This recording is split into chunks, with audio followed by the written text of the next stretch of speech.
Matthew 26, starting verse 22, and we'll go through verse 24. This is them sitting at the Passover meal, the Last Supper. It would have been something common and something they would have did every time, but because of this being the meal before crucifixion, it became special. But it would have been something routine at that for them. And oftentimes we think, because it's mentioned here this once, that it's only special because of what was going to happen. They would have done this every year. They did this every year, even before they met Christ. They would have kept the Passover meal. Greatly distressed, they began to say to him one after another, "Surely it is not I, Lord." What they're talking about is he's saying that one of his disciples were going to betray him. And they're reasoning, and instead of blaming each other as they did before, we see some little growth here because they're questioning whether it's them, which makes them realize that any of them were capable of betraying him. They all realize that they're not above one another, and they're realizing that we all could do this. So what we see here is a sense of humility starting to go in the disciples, rather than a sense of pride, because before, when he brought up that he'd be betrayed, they just pointed at one another and said, "It's him and him." They blamed each other rather than saying, "Is it me?" as they do now.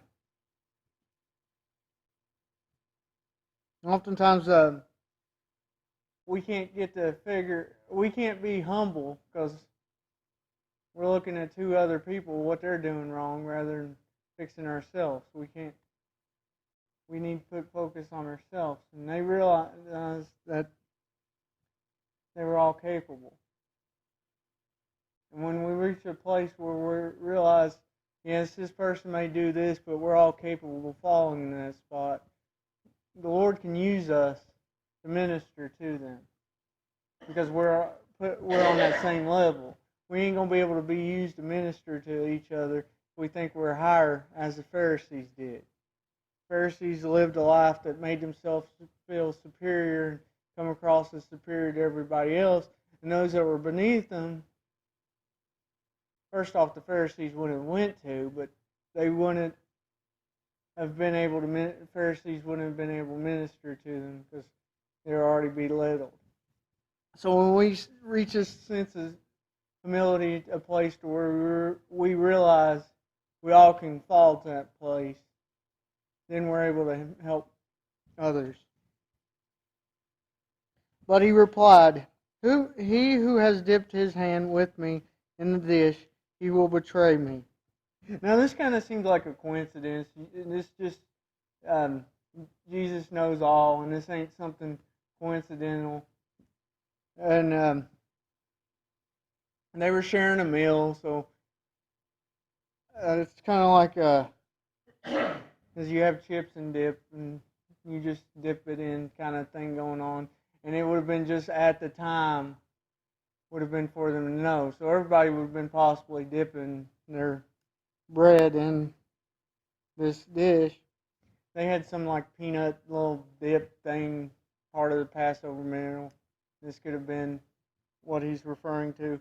But anyway, it seems like, but he knew who was going to do this because he already knew who was going to betray him. So this is just a way to reveal it rather than him say. Also in John we see how, I don't know, it says, I think it's just an evil spirit enters Judas after he does this. So there's that reasoning too we see from the Gospel of John, which ain't mentioned here. Verse 24, "Then the Son of Man will indeed go as he has been written of him. But alas for that man whom the Son of Man is betrayed. Better for that man had never been born." Okay, now, one thing to mention, nobody names their kid Judah anymore. Jews typically don't even name their kids Judah anymore. But nobody names their kid Judah or Judas. was done away with due to this curse, due to that name being something bad because of the one betraying Jesus.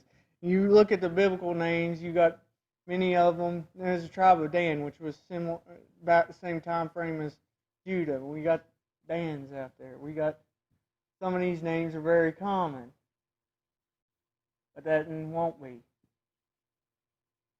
As many times as Judah and all this Judas, they're all from the same name.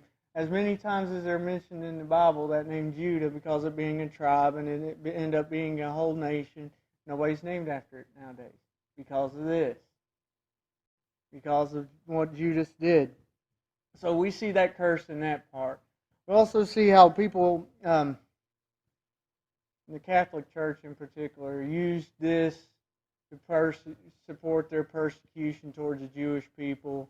They saw Judas as, so this is what they used to justify that. And they were not following God in doing this, of course, because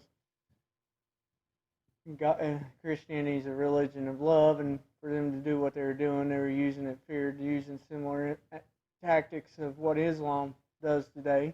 But it shows that this curse.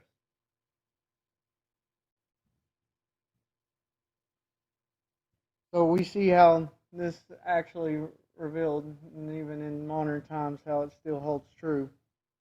Because all God's promises stay true. Some have been fulfilled and happened, and some are ongoing.